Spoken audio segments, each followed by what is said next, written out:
Friends, मैं आज third chapter करवा रही हूँ आपको, pair of linear equation in two variables. ठीक है, क्लास 10th का है।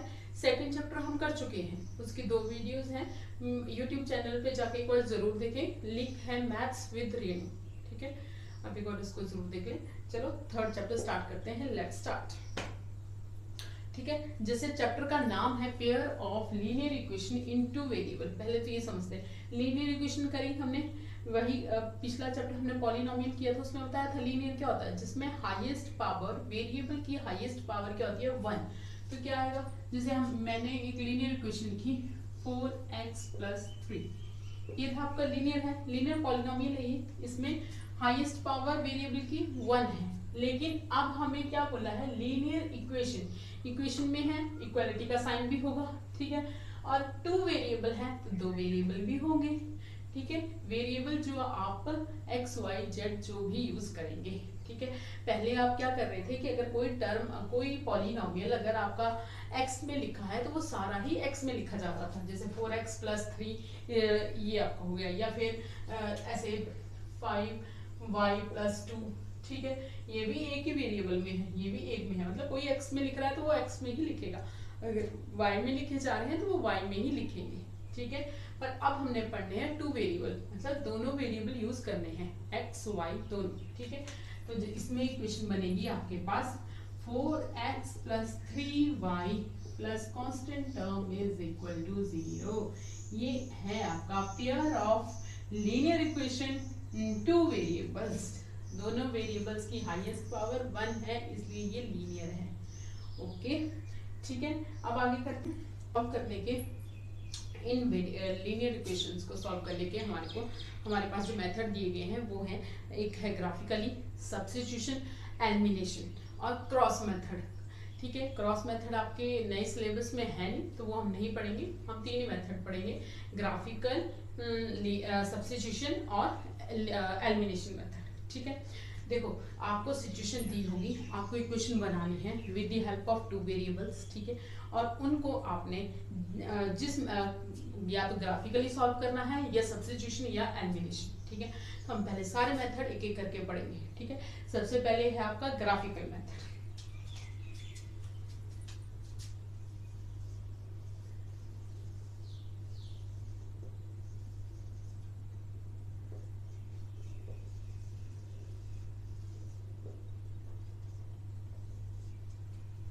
आपका ग्राफिकल मेथड, ग्राफिकल मेथड में आपको लीनियर इक्वेशंस दी होंगी, उनको आपने सॉल्व करके उनके सॉल्यूशन निकालने हैं।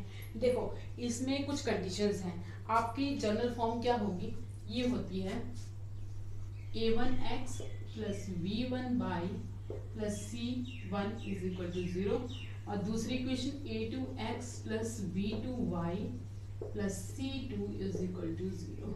ठीक है, आपके पास ये लीनियर इक्वेशन 2 वेरिएबल में स्टैंडर्ड फॉर्म ये है, इस तरह से लिखी जाएगी। ठीक है, अब आपने किसी को ग्राफिकली सॉल्व करना है तो उसके सॉल्यूशन कैसे पता करना है, इसकी देखो, अगर आपके मान लो ये वैल्यूज होंगी a1 b1 c1, कुछ भी हो सकता है, a2 b2 c2 कुछ भी हो सकता है। ठीक है, वो आपको क्वेश्चन में दिया होगा। हमने क्या करना है, अगर आपके पास a1/a2 = b1/b2, अगर आपके पास a1/a2 is not equal to b1/b2, ठीक है, is not equal to c1/c2, अगर ये तीनों बराबर नहीं आ रही है वैल्यू, ठीक है, ये वैल्यूज अगर आपके पास इक्वल रेशियो में नहीं आ रही हैं, तो इसका मतलब वो क्या होगा, आपका वो लाइंस जो हैं वो इंटरसेक्ट करेंगे,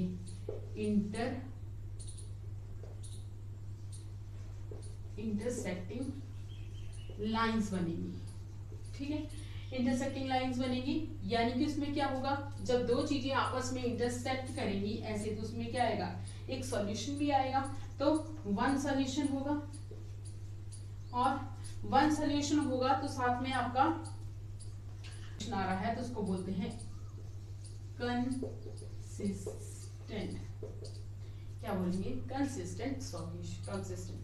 ठीक है, दूसरी कंडीशन आएगी कि अगर ये तीनों इक्वल नहीं थे, अगर ये इक्वल हो जाते हैं, सारी रेशियो बराबर आ जाएगी, तो देखो जब सारी लाइंस बराबर आएंगी तो क्या होगा, मैनी सॉल्यूशन बन जाएंगे। अगर नहीं थे तो एक पॉइंट पे काट रही थी। अब ये जब इस तरह से सब बराबर आएंगे तो इसमें क्या आएगा, मैनी सॉल्यूशंस है, मैनी सॉल्यूशंस। और ये जब आपके पास मैनी सॉल्यूशंस आएंगे तो इनको क्या बोलते हैं, मैनी सॉल्यूशन या इनफाइनाइट सॉल्यूशन भी बोल सकते हैं, इनफाइनाइट सॉल्यूशन भी बोल सकते हैं, ठीक है। तो इसको बोलते हैं डिपेंडेंट लाइंस बनेगी। जैसे मान लो ग्राफ में आपके पास ये एक के ऊपर एक आ जाएगी, ठीक है, इस तरह से। दो हो गई। तीसरी कंडीशन थी, ठीक है, तीसरी कंडीशन करती हूँ, वो मैं ऊपर लिख देती हूँ साइड में। फर्स्ट, सेकंड, थर्ड कंडीशन है हमारे पास कि अगर ये पहले दो इक्वल आते हैं और तीसरा इक्वल नहीं होता है, ठीक है, अगर या तो वो सारे इक्वल नहीं होंगे या सारे इक्वल होंगे या कोई दो इक्वल होंगे, तीसरा नहीं होगा, ठीक है, यही कंडीशन बनेगी। अब देखो ऐसे केस में क्या बनेगी, पैरेलल लाइंस आती हैं, क्या आती हैं, पैरेलल लाइंस। और जब इस तरह का होगा तो इसको क्या बोलते हैं, इसको बोलेंगे पैरेलल लाइंस में क्या आएगा, नो सॉल्यूशन, इसमें कोई सॉल्यूशन नहीं बनेगा। जब आपके पास लाइंस ही ऐसे पैरेलल आएंगी तो मिलेगी नहीं तो सॉल्यूशन नहीं बनेगा, ठीक है, नो सॉल्यूशन। और जब नो सॉल्यूशन होगा तो उसको बोलेंगे इनकंसिस्टेंट, ठीक है, क्या बोलेंगे, इनकंसिस्टेंट, ठीक है। देखो क्वेश्चन आपका क्या आएगा, क्वेश्चन में आपको पूछा जाएगा, इक्वेशंस दी होंगी, आपको बताना है वो कंसिस्टेंट है या इनकंसिस्टेंट है, ठीक है। हाँ, डिपेंडेंट के केस में भी कंसिस्टेंट ही लेते हैं, क्या लेते हैं, consistent, is always consistent,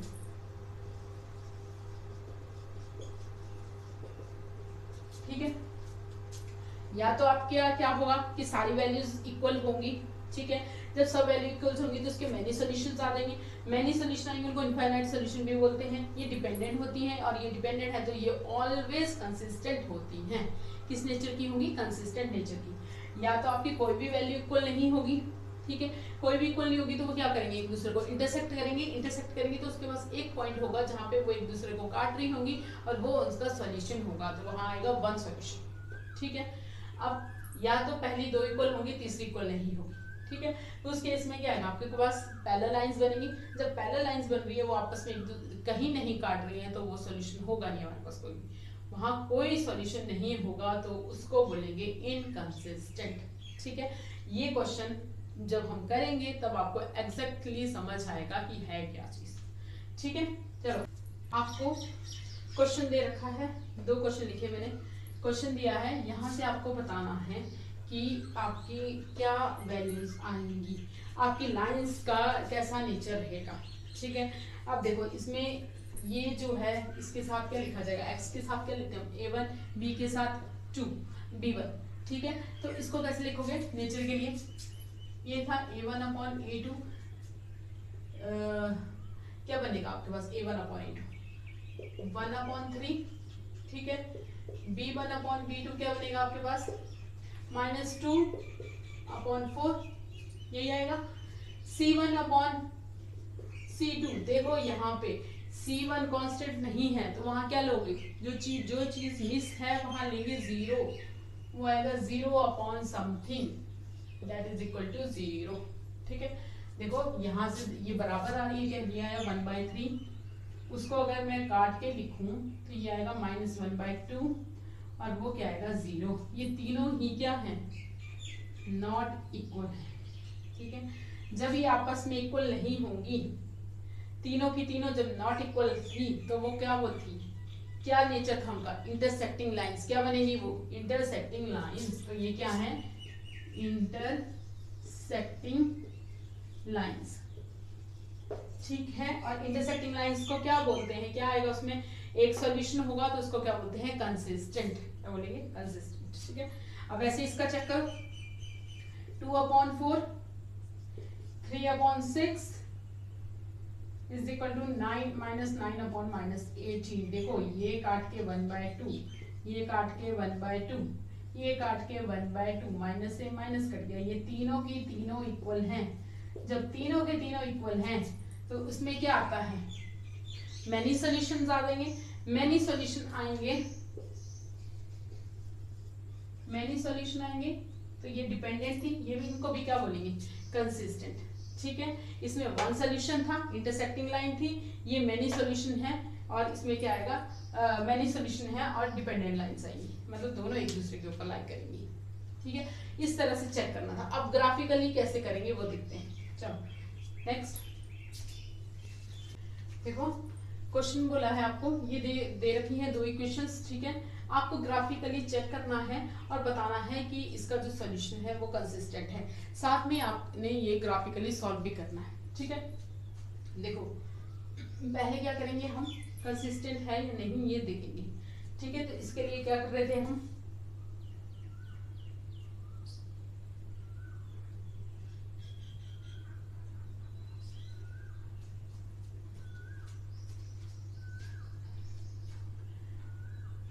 graphically आपको बताना है कंसिस्टेंट है। कंसिस्टेंट कौन सा केस में था, या तो वो इंटरसेक्टिंग लाइन होनी चाहिए या वो डिपेंडेंट लाइन होनी चाहिए। ठीक है, दो ही केस पड़े थे कंसिस्टेंट के, इंडिपेंडेंट लाइन और इंटरसेक्टिंग लाइंस के लिए। ठीक है, तो हम ग्राफिकली इसको शो करेंगे, फिर बताएंगे कि कौन सा आ रहा है, कि ये इंटरसेक्टिंग लाइंस आ रही हैं या डिपेंडेंट लाइंस आ रही हैं। ठीक है, तो देखो ग्राफिकली कैसे सॉल्व करेंगे।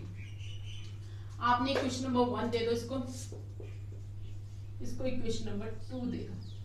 ठीक है, सॉल्व इक्वेशन 1 को सॉल्व करेंगे, x + 3y = 6। देखो यहाँ पे टेबल बना लो एक, जिसमें एक x और एक y की वैल्यू ले लो। ठीक है, अब हमने एक की वैल्यू पुट करके दूसरे की वैल्यू निकालनी है। अगर मैं x 0 पुट कर दूं, किसी से भी शुरू कर सकते हैं, ये आपकी मर्जी है, मैं 0 से शुरू कर रही हूँ, ये मेरा डिसीजन है। ठीक है, आप 1 से 2 से कोई भी वैल्यू एक ही पुट करो तो दूसरे की वैल्यू निकल आती है। अगर मैं x की वैल्यू 0 पुट करूँ तो y कितना आ जाएगा मेरे पास, y यहाँ से आ गया मेरे पास 2। समझ आया, क्या करेंगे यहाँ से 3y = क्या आ जाएगा 6, ये मल्टीप्लाई में है, दूसरी तरफ जाके किस में हो जाएगा, डिवाइड में। आंसर आ गया आपके पास y = 2। ठीक, वैसे ही एक और वैल्यू ले लो। अगर मैंने पुट x = क्या पुट करूं, 2 पुट कर देती हूँ, नहीं 2 नहीं पुट करूंगी, x = मैं -3 x की वैल्यू में 3 पुट कर रही हूँ। ठीक है, x अगर मैंने 3 पुट कर दिया तो मैंने इस तरह से पुट की कि ताकि वो इससे डिवाइड हो सके। x की वैल्यू अगर मैं 3 पुट करती हूँ तो मेरे पास y की वैल्यू क्या आएगी, इसको सॉल्व कर लो यहाँ से। 3y = क्या आएगा 6 - 3, 6 - 3 कितना हो गया 3, तो 3y = 3। ये प्लस के 3 वहां जाके माइनस के हो गए। अब ये मल्टीप्लाई में है तो क्या हो जाएगा डिवाइड में, डिवाइड में जाएंगे तो y की वैल्यू क्या आ जाएगी 1। अगर मैंने x 3 पुट किया तो y की वैल्यू आ गई 1। ठीक है, मैं दो ही वैल्यूज लूंगी, उसी से ग्राफ बना दूंगी। आप ऐसे तीसरी वैल्यू भी ले सकते हैं। ठीक है, अब इक्वेशन नंबर 2 को सॉल्व करते हो, करो सॉल्व इक्वेशन 2। मैं इसका टेबल यहाँ साइड में लिख लेती हूँ। क्या आया मेरे पास x y, x मैंने 0 पुट किया तो y की वैल्यू 2 आ रही थी। अगर x मैंने 3 पुट किया तो y की वैल्यू 1 आई। ठीक है, ये आया मेरे पास इक्वेशन नंबर 1 से। अब सॉल्व इक्वेशन 2। सेकेंड इक्वेशन को सॉल्व करोगे तो क्या आएगा आपके पास 2x - 3y = 12। ये था। ठीक है, यहां से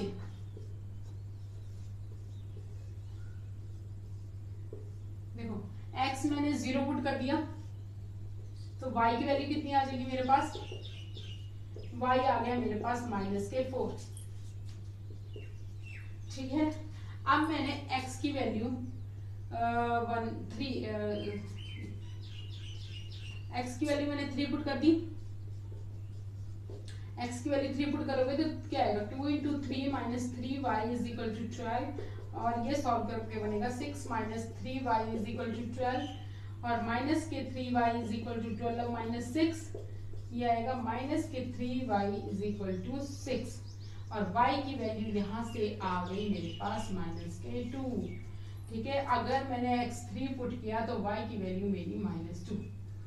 ठीक है, इस तरह से सॉल्व किया। अब आपने इसके ऊपर ग्राफ बनाना है। क्या बनाएंगे? ग्राफ। देखो ग्राफ कैसे बनाएंगे, ग्राफ कैसे ये लिए मैंने एक्स एक्सिस, ये वाई एक्सिस, यहाँ को वाई डैश या नेगेटिव वाई माइनस ले लो या वाई प्लस वाई डैश ले लो, एक ही बात है। यहाँ पे भी एक्स डैश ले लो या एक्स माइनस एक्स ले लो, एक ही बात है। ठीक है, ये ले लिया। अब देखो हमारी वैल्यूज जो है एक्स की तो अच्छा माइनस में भी है, तो इनके ऊपर ले लो 1 2 3 4। ठीक है, और इसकी वैल्यू x माइनस में तो नहीं था, तो x की मैं नहीं ले रही हूँ माइनस में। ठीक है, y की ले लेते हैं 1 2 3, पॉजिटिव में 3 ले ली, नेगेटिव की तरफ -1 -2 -3, और इसको थोड़ा सा नीचे बढ़ा रही हूँ मैं, -4 तक ले ली। ठीक है, अब हमने ग्राफ बनाना है। देखो ये थी मेरी फर्स्ट इक्वेशन, x 0 था y 2। x 0 कहाँ होगा? ये हुआ ना जहाँ पे ये दोनों आपकी लाइंस x और y मिलती हैं, वो होता है आपका ओरिजिन। ये हुआ o ओरिजिन। ठीक है, x 0 y 0 सेम पॉइंट पे। x 0 था तो y की वैल्यू कितनी थी? 2। एक मिनट,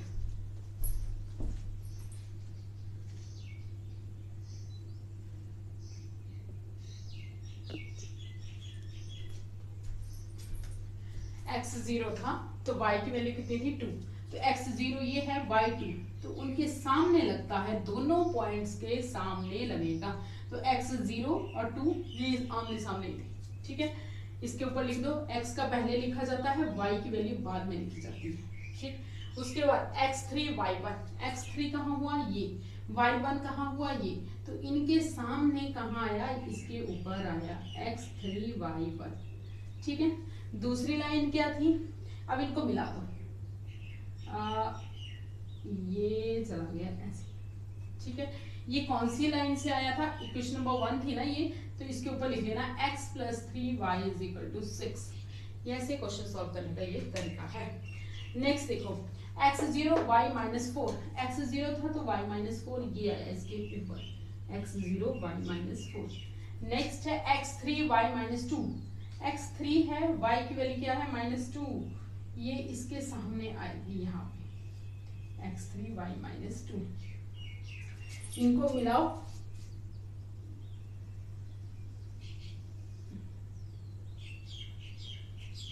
ठीक है, ये मिली। यहाँ पे ये दोनों लाइन एक दूसरे को इंटरसेक्ट कर रही हैं। हमें बोला था कि इक्वेशंस दे रखी थी, आपको चेक ग्राफिकली चेक करना था कि ये इक्वेशन जो है वो कंसिस्टेंट है। कंसिस्टेंट के लिए क्या इक्वेशन थी, क्या पॉसिबिलिटीज थी? उसके लिए था कि या तो लाइंस आपकी क्या होनी चाहिए? इंटरसेक्टिंग होनी चाहिए, जिसमें वन सॉल्यूशन होता है, या आपकी लाइंस जो है वो डिपेंड होनी चाहिए, उसमें मैनी सॉल्यूशंस होते हैं। ठीक है, वो भी कंसिस्टेंट है। तो यहाँ पे ये हमारा क्या है? इंटरसेक्टिंग लाइंस आ रही थी, इसमें एक ही सॉल्यूशन है जहां वो एक दूसरे को मतलब कट करती हैं। ठीक है, इंटरसेक्ट करती हैं। तो ये क्या बन रही है? Intersecting lines. इंटरसेक्टिंग लाइंस, तो ये क्या है? कंसिस्टेंट। और इसमें सॉल्यूशन क्या है? One solution. देखो अब आपको 1